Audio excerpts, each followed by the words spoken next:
টানা ১৫ বছর ক্ষমতায় থেকে শুধুমাত্র ভারতকেই খুশি করেছে স্বৈরাচারী ও লেডি হিটলার হাসিনা। সবকিছু উজাড় করে দিতে একের পর এক চুক্তি করেছে, যাতে বাংলাদেশ ও জনগণের বিন্দুমাত্র উপকারে আসেনি। উল্টো দিনকে দিন ভারতের জাতাকলে আটকে যাচ্ছিল বাংলাদেশ। সীমান্ত জেলাগুলোকে বানিয়ে ফেলেছিল ভারতের নিজেদের এলাকা। বাংলাদেশকে ভারতের প্রদেশ হিসেবে রূপান্তর করতে একটি দুটি নয়, ১০০টিরও বেশি চুক্তি করেছিল জালিম হাসিনা।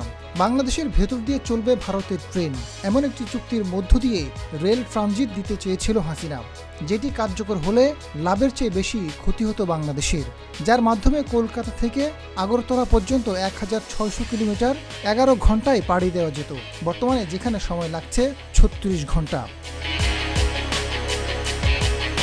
এর আগে নৌ করিডোর চুক্তি হয়েছিল, কিন্তু তাতে বাংলাদেশ কোনো লাভ হতে পারেনি। ২২ সালে বাংলাদেশকে বিনা মাশুলে ভারতের স্থলবন্দর, বিমানবন্দর ও সমুদ্রবন্দর ব্যবহার করে তৃতীয় কোনো দেশে পণ্য পরিবহনের কথা ছিল।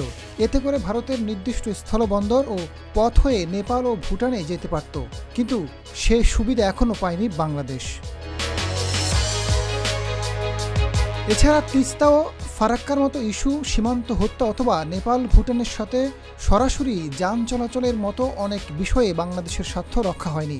ভারত থেকে বিদ্যুৎ আমদানিতে আদানি গ্রুপকে বাড়তি সুবিধা দেওয়া হয়, এতে বেশি খরচ, ক্যাপাসিটি চার্জের মতো দিকগুলো ছিল দেশের স্বার্থবিরোধী। রামপাল বিদ্যুৎ কেন্দ্র নিয়ে কম সমালোচনা হয়নি, এরপরেও সেটি নির্মাণ করা হয়। রামপাল তাপবিদ্যুৎ কেন্দ্র এখন সুন্দরবনের জন্য বড় হুমকি। নির্মাণের আগেই কয়লা ভিত্তিক বিদ্যুৎ কেন্দ্র থেকে যে ধরনের ক্ষতির আশঙ্কা করা হচ্ছিল, বাস্তবে এখন ধারণার থেকেও বেশি ক্ষতি হচ্ছে।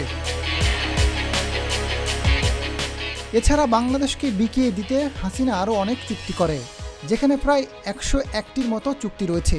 তবে ছাত্র আন্দোলনে হাসিনা পলায়ন করার পর বেশিরভাগ চুক্তিই অকার্যকর। Azad Farooq, GTV news.